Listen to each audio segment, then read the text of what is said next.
사도신경으로 우리 신앙을 고백하겠습니다. 나는 전능하신 아버지 하나님 천재 창조주를 믿습니다. 나는 그의 유일하신 아들 우리 주 예수 그리스도를 믿습니다.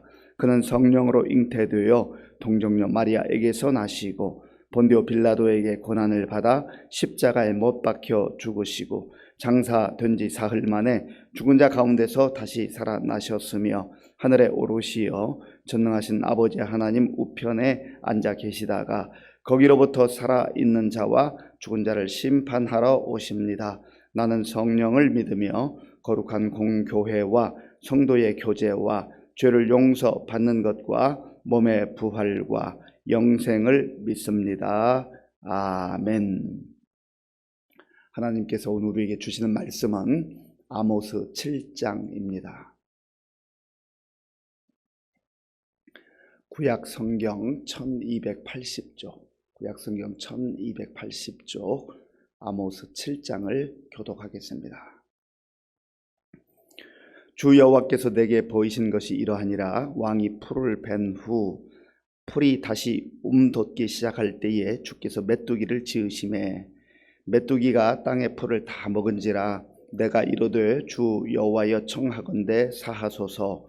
야곱이 미약하오니 어떻게 서리이까 하매 여호와께서 이에 대하여 뜻을 돌이키셨으므로 이것이 이루어지지 아니하리라. 여호와께서 말씀하셨느니라. 주 여호와께서 또 내게 보이신 것이 이러하니라. 주 여호와께서 명령하여 불로 징벌하게 하시니 불이 큰 바다를 삼키고 육지까지 먹으려 하는지라. 이에 내가 이르되 주 여호와여 청하건대 그치소서. 야곱이 미약하오니 어떻게 서리이까 하매 주 여호와께서 이에 대하여 뜻을 돌이켜 주 여호와께서 이르시되 이것도 이루지 아니하리라 하시니라. 또 내게 보이신 것이 이러하니라. 다림줄을 가지고 쌓은 담 곁에 주께서 손에 다림줄을 잡고 서셨더니 여호와께서 내게 이르시되 아모스야 네가 무엇을 보느냐. 내가 대답하되 다림줄이니이다. 주께서 이르시되 내가 다림줄을 내 백성 이스라엘 가운데 두고 다시는 용서하지 아니하리니 이삭의 산당들이 황폐되며 이스라엘의 성소들이 파괴될 것이라. 내가 일어나 칼로 여로보암의 집을 치리라 하시니라. 그때에 베델의 제사장 아마시아가 이스라엘의 왕 여로보암에게 보내어 이르되 이스라엘 족속 중에 아모스가 왕을 모반하나니 그 모든 말을 이 땅이 견딜 수 없나이다. 아모스가 말하기를 여로보암은 칼에 죽겠고 이스라엘은 반드시 사로잡혀 그 땅에서 떠나겠다 하나이다. 아마샤가 또 아모스에게 이르되 선견자야 너는 유다 땅으로 도망하여 가서 거기에서나 떡을 먹으며 거기에서나 예언하고 다시는 베델에서 예언하지 말라. 이는 왕의 성소요 나라의 궁궐임이니라.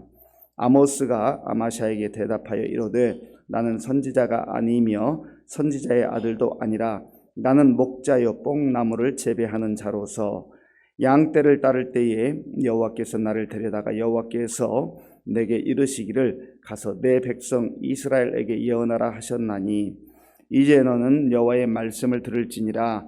네가 이르기를 이스라엘에 대하여 예언하지 말며 이삭의 집을 향하여 경고하지 말라 하므로 여호와께서 이와 같이 말씀하시기를 네 아내는 성읍 가운데서 창녀가 될 것이요 네 자녀들은 칼에 엎드러지며 내 땅은 청량하여 나누어질 것이며 너는 더러운 땅에서 죽을 것이요 이스라엘은 반드시 사로잡혀 그의 땅에서 떠나리라 하셨느니라. 아멘.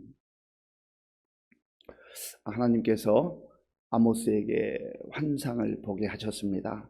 하나님께서 말씀을 전하실 때는 다양한 방법을 통해서 말씀을 전해 주십니다. 환상을 보는 일이 흔한 일은 아니지만 하나님께서는 때로 하나님께 세우신 사람들을 통해서 환상이나 꿈을 통해서 하나님의 뜻을 알려주시기도 했었습니다. 오늘 말씀에 보면 세 가지의 환상이 나오는데 이 세 가지의 환상은 전부 이스라엘 백성들을 심판하시는 것에 관련된 환상입니다. 먼저 첫 번째로 나오는 환상은 메뚜기 환상입니다. 1절 말씀 1절 함께 읽겠습니다. 주 여호와께서 내게 보이신 것이 이러하니라. 왕이 풀을 벤 후 풀이 다시 돋기 시작할 때에 주께서 메뚜기를 지으심에 아멘. 왕이 풀을 벤 후에 풀이 다시 돋기 시작했다 하는 걸 볼 때에 하나님께서 기회를 주신다. 하나님께서 기다려 주신다. 일정한 기간을 허락하신다 하는 것입니다. 하나님께서 사랑하는 백성들이기 때문에 심판하는 그 자체의 목적을 두고 있는 게 아니라 했습니다. 우리가 부모가 되어서 자녀들을 양육하다 보면 아버지 하나님의 마음을 조금은 이해할 수 있어요. 기다려주고 또 기다려주고 기회를 주지 않습니까? 하나님도 마찬가지예요. 끊임없이 기회를 주시는데 그러나 그 기회가 무한정 있는 것은 아니다 하는 것을 꼭 기억해야 합니다. 하나님께서 기다려주시고 참는 기간이 있습니다. 그 안에 돌아오고 그 안에 회개하고 하나님 앞에 오게 될 때에 하나님께서 받아주시고 용서하시고 다시금 새 길을 열어주시는 것이죠. 그래서 인내하시지만 그러나 또 하나님의 때가 되면 이와 같이 심판을 행하실 때가 있다 하는 것입니다. 주께서 메뚜기를 지으셨다. 메뚜기 떼를 보내신다라고 하는 것이죠. 이것은 무엇을 말하는 것입니까? 하나님은 이 세상에 일어나는 모든 일들을 다 주관하시고 다스리시는 하나님이시다 하는 거예요. 어디 메뚜기 때만이겠습니까?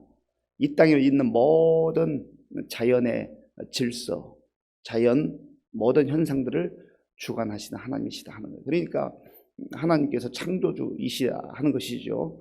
창조주 하나님은 지으실 뿐만 아니라 모든 것을 다스리시는 하나님이세요. 메뚜기 떼가 와서 다 먹어버릴 것이다. 메뚜기 떼가 대단하다고 하지 않습니까? 얼마 전에도 설교 중에 말씀을 드렸습니다만 동부 아프리카 지역에서 메뚜기 떼들이 그냥 한번 샥 지나가면 곡식들이 완전히 다 없어진다고 그래요. 그리고 중동 지방에서도 그리고 중국에서도 또 북아메리카 멕시코에서도 그런 현상이 최근 몇 년간 일어나는 그런 일들입니다. 하나님께서 평상시에 보호해 주시는 것 정말 감사함으로 살아야 되겠죠. 메뚜기 떼가 땅의 모든 소산들을 다 먹어버린다. 그러니까 살 수가 없는 것이죠. 우리가 일상생활을 하면서 늘 기억해야 될 것은 코로나 기간을 겪으면서도 일상의 그 소중함, 일상의 행복을 우리가 다 고백하지 않았습니까? 평상시에 우리가 할 수 있는 것이 그저 당연한 것이 아니라 하나님의 은혜다 하는 것이죠. 이렇게 메뚜기를 보내서 이제 하나님께서 백성들을 심판하시겠다고 할 때 아모스 선지자가 어떻게 반응을 합니까? 자, 2절 말씀 2절을 제가 읽겠습니다. 메뚜기가 땅의 풀을 다 먹은지라 내가 이르되 주 여호와여 청하건대 사하소서 야곱이 미약하오니 어떻게 서리이까 하매 아멘. 선지자는 하나님이 주시는 말씀을 잘 듣고 전하는 사람이긴 하지만 그러나 자기 동족이든 아니면 다른 민족이든 하나님께서 심판을 예고하실 때 예언하라고 말씀하실 때 아픈 마음이 있는 사람이어야 하는 것이죠. 마치 이것이 당연한 것처럼 하나님께서 나에게 심판을 명하라고 했으니 예언하라 했으니 그저 무덤덤하게 예언해서는 안 된다는 것이죠. 하나님의 사람들은 하나님께서 지금 심판하기 위해서 메뚜기 떼를 보내겠다고 하지만 하나님의 마음이 얼마나 아프실까? 하나님께서 얼마나 정말 고통스러운 마음이실까 하는 것을 알아야 한다는 것이죠. 그리고 그 마음으로 또 예언을 해야 한다는 거죠. 그리고 이 아모스는 하나님께 기도합니다. 묻습니다. 요청합니다.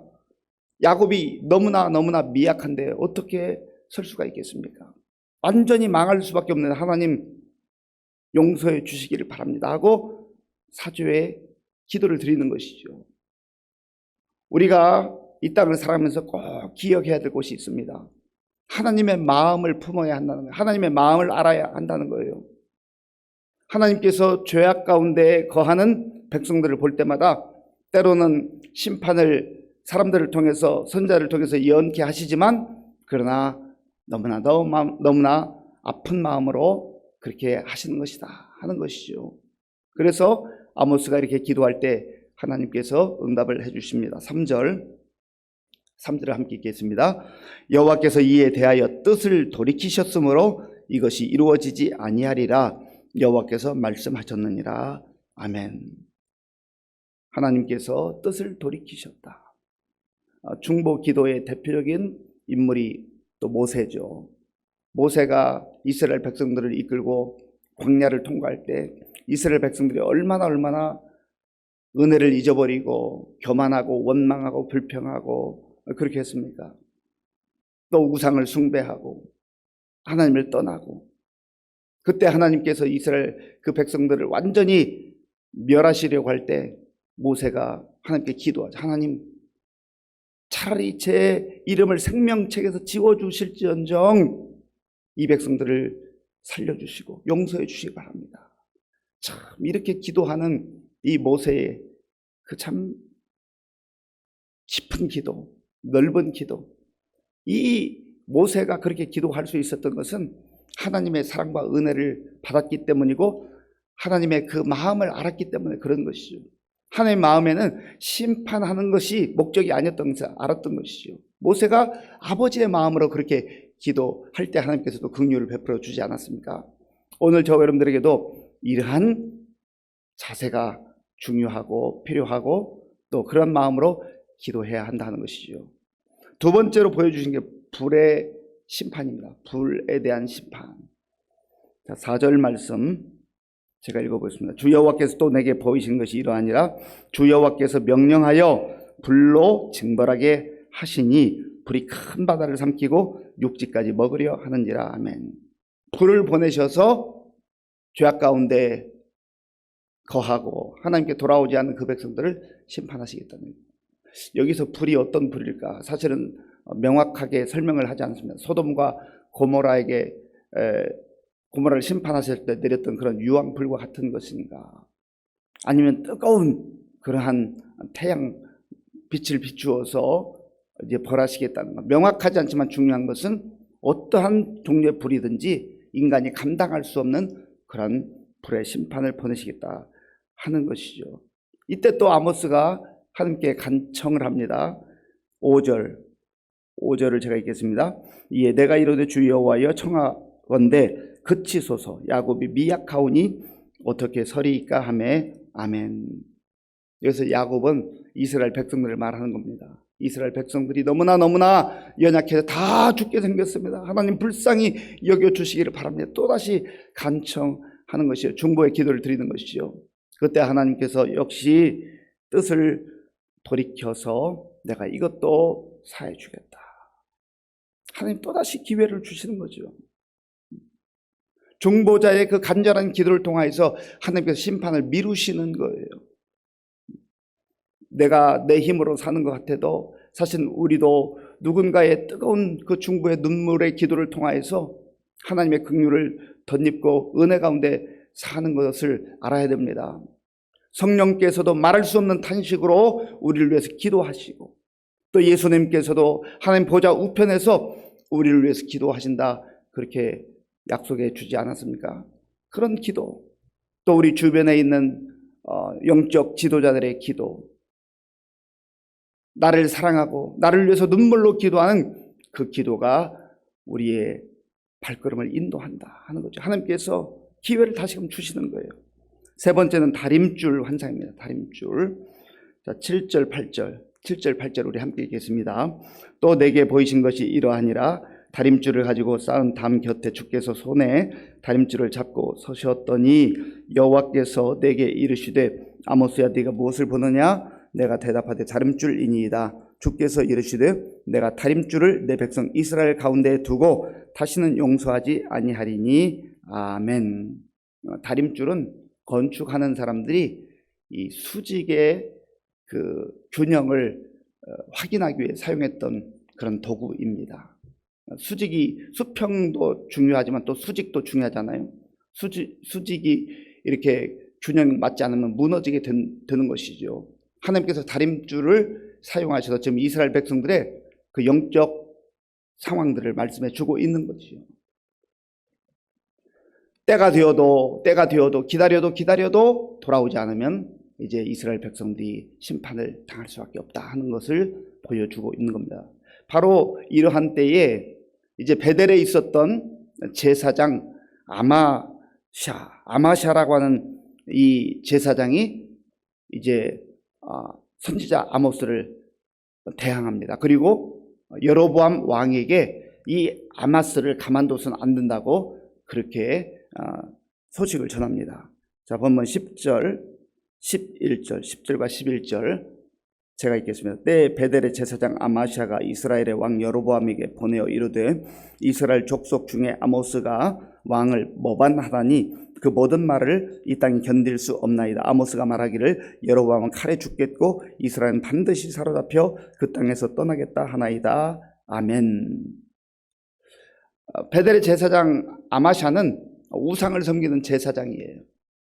아마 그 중에 대표적인 우두머리와 같은 사람이었던 것 같습니다. 이 사람이 여로보암 왕에게 소식을 보내는 거죠. 이 아모스를 가만둬서는 안 된다는 거죠. 사실 아모스가 선포한 내용이 맞기는 맞습니다. 그러나 아모스의 마음은 왕을 배반하거나 나라를 배반하고 반역하려고 하는 그런 게 아니죠. 하나님의 말씀을 있는 그대로 전한 것입니다. 이 아마샤는 그 내용을 잘 모르는 것이죠. 그리고 이 아마샤가 아모스를 위협하면서 너는 우리나라를 떠나서 저 남쪽 유다에 가서 차라리 거하면서 거기서 말을 전해라. 여기서는 더 이상 예언을 하지 말라. 그렇게 위협을 하고 협박을 합니다. 그때 아모스가 아마샤에게 왜 내가 이 예언을 할 수밖에 없는지를 이렇게 자기 마음을 나타내고 표현을 하죠.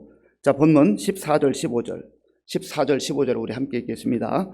아모스가 아마샤에게 대답하여 이르되 나는 선지자가 아니며 선지자의 아들도 아니라 나는 목자요 뽕나무를 재배하는 자로서 양떼를 따를 때에 여호와께서 나를 데려다가 여호와께서 내게 이르시기를 가서 내 백성 이스라엘에게 예언하라 하셨나니 아멘.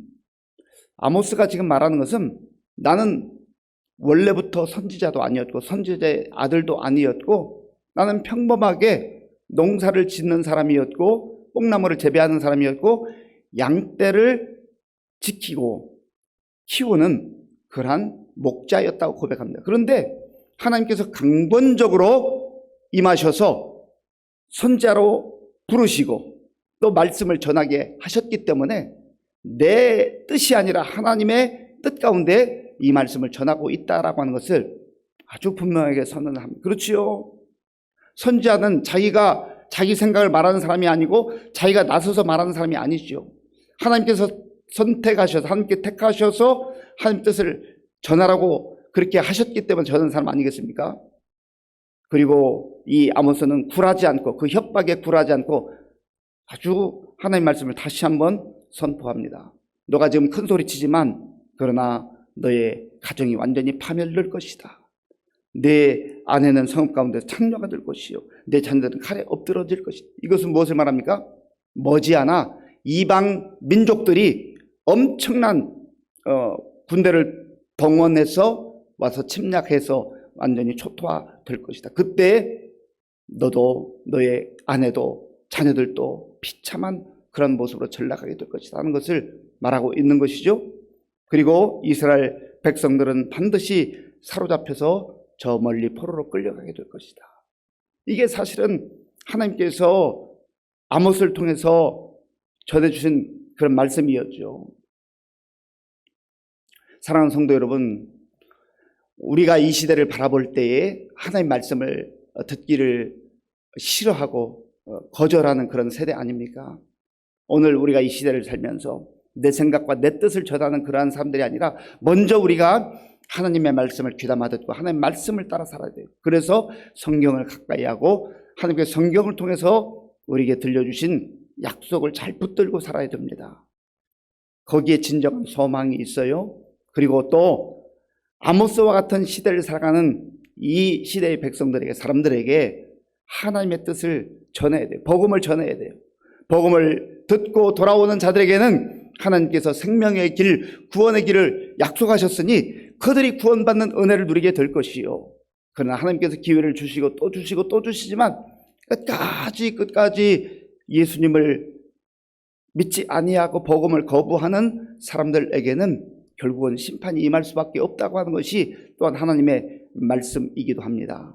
이 말씀을 우리 마음에 깊이 새기시고 우리가 먼저 하나님의 사람들로, 복음의 사람들로 견고하게 세워져서 살아갈 뿐만 아니라 이 험한 세상 속에서 복음을 증거하며 살아가는 저와 여러분들이 될 수 있기를 바랍니다. 아버지 하나님 감사합니다. 하나님께서 아모스를 선지자로 부르셔서 하나님의 뜻을 알려주시고 그 영적으로 험악한 세대 속에서 하나님의 말씀을 담대하게 선포하라고 하셨습니다. 하나님, 오늘 우리에게도 동일하게 주시는 약속의 말씀을 마음에 품고 그 약속 따라 살아가게 하시고 또 하나님 없이, 복음 없이 살아가는 사람들에게 눈물로 기도하며 또 복음을 전하는 우리 모두가 될 수 있도록 인도하여 주시옵소서. 예수님의 이름으로 기도하옵나이다. 아멘. 주기도문으로 예배를 마치겠습니다. 하늘에 계신 우리 아버지, 아버지의 이름을 거룩하게 하시며 아버지의 나라가 오게 하시며 아버지의 뜻이 하늘에서와 같이 땅에서도 이루어지게 하소서. 오늘 우리에게 일용할 양식을 주시고 우리가 우리에게 잘못한 사람을 용서하여 준 것 같이 우리 죄를 용서하여 주시고 우리를 시험에 빠지지 않게 하시고 악에서 구하소서. 나라와 권능과 영광이 영원히 아버지의 것입니다. 아멘. 오늘 주신 말씀을 생각하면서 우리가 기도할 때 우리 아버지 하나님의 마음을 알아야 됩니다. 우리가 이 세상에 살 때에 아버지 하나님의 마음을 알고 아버지의 그 말씀과 사랑을 마음에 품고 살아가고 또 정말 이 시대를 향해서 우리가 말씀을 전하며 복음을 전하는 그런 삶을 살게 해달라고 기도하시고 또 나라와 민족을 위해서 이 땅의 지도자를 위해서 기도해 주시기 바랍니다. 수해로 인하여서 고통 가운데 있는 우리 국민들을 위해서 기도해 주시고 우리 교회의 성도님들, 특별히 연로하신 우리 어르신들과 환우들을 위해서 기도해 주시기 바랍니다. 계속 병원에 입원해 있는 우리 최혁진 집사님을 위해서 기도해 주시고 또 우리 여름성약교 수련회 또 단기 선교를 위해서 기도해 주시기 바랍니다. 오늘과 내일은 우리 청소년부가 이제 수련회를 하게 됩니다. 위에서 기도해 주시고 군 복무조리 청년들 지금도 또 곳곳에 나가 복음 전하는 선교사님들과 함께 기도하겠습니다. 아버지 하나님 감사합니다. 하나님께서 오늘도 우리에게 복된 날을 주시고 하나님께 먼저 예배를 드림으로 말씀 듣고 기도함으로 시작할 수 있도록 인도하여 주셔서 감사합니다. 아버지 하나님 무더위 가운데서도 저희들도 지켜주시고 인도하여 주셔서 감사합니다. 오늘도 하루를 살면서 하나님의 말씀을 마음에 품고 말씀 따라 살아가는 우리 모두가 될 수 있도록 인도하여 주시옵소서. 하나님 아버지여, 내 생각과 내 뜻대로 살아가지 않게 하시고 늘 주의 약속의 말씀 붙들고 복음 안에 살아가는 우리 모두가 될 수 있도록 인도하여 주옵소서. 하나님 아버지, 이 세상을 향하여서 말씀을 전하라 하시는 주의 명령과 주의 말씀을 기억하게 하시고 오늘도 우리가 만난 분들에게 복음을 증거하며 살아가게 하여 주시옵소서. 아버지 하나님의 마음은 심판하기를 원하시는 것이 아니라 하나님 아버지의 말씀을 통해서 이 세상 사람들이 말씀을 듣고 주님 앞에로 돌아오라고, 회개하고 돌아오라고, 그래서 구원받고 하나님의 자녀로 영광스러운 삶을, 소망의 삶을 살라고 이 말씀을 주시는 줄로 믿습니다. 하나님 아버지, 우리 마음속에 정말로 아모스와 같이 나라와 민족을 위해서 눈물로 기도하며 아버지 하나님 앞에 중보할 수 있는 중보자로 서게 하여 주시옵소서. 하나님 아버지, 오늘 우리가 여기까지 올 때에 많은 중보자를 통하여서 눈물 흘리게 하시고 기도하게 하셔서 하나님 그들의 기도를 통하여서 우리가 또한 여기까지 오게 된 줄로 믿습니다. 지금도 우리 주님께서 아버지 보좌 우편에서 우리를 위해 기도하시며 하나님 아버지 성령님께서 말할 수 없는 탄식으로 우리를 위해서 기도하신다고 하셨사오니 하나님 아버지 그런 중보 기도가 우리의 마음에도 아버지여 있게 하시고 우리가 우리 주변에 있는 사람들을 위해서 눈물로 기도하며 나라와 민족을 위해서 기도할 수 있는 중보자로 살아갈 수 있도록 주님 도와